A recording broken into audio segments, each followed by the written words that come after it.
Shivali recording studio Khagaria. DJ Kanchan Raj Hajipur Vaishali. रोजे रोजे जाई छी छौरी घुमैले खगड़िया।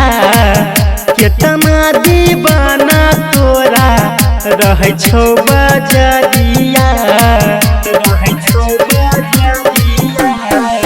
रोजे रोजे जाई छी छौरी घुमैले खगड़िया। केतना दीवाना तोरा रहै छौ बजरिया।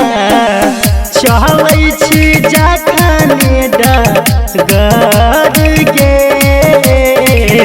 आँख में लगाइले तोई कजरा सुन पगली गे। लग जहितौ के करोना जार गे। आँख में लगाइले तोई कजरा सुन गोरा की गई। लग जहितौ के करोना जार गे।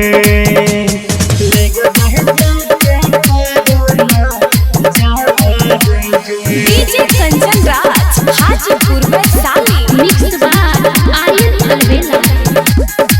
झुमका झूलनिया तोहर नाक के नाखुनिया तोहर लुट ललको सब के दिल गे।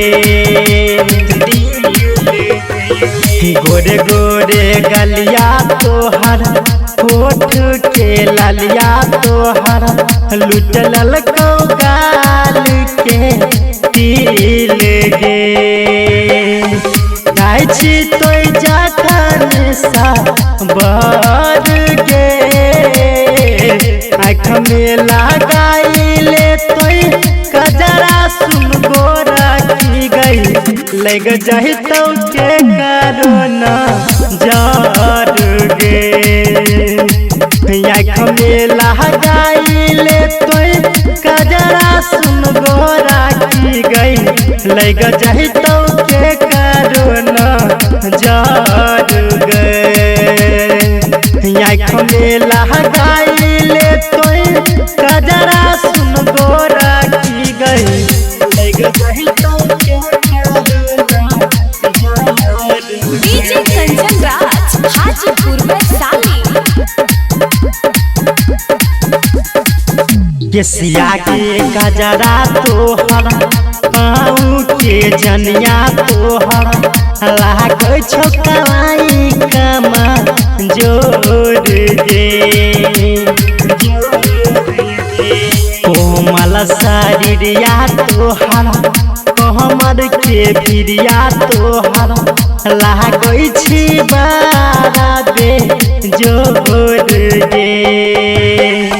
छोटू दीवाना से नहीं लड़ गे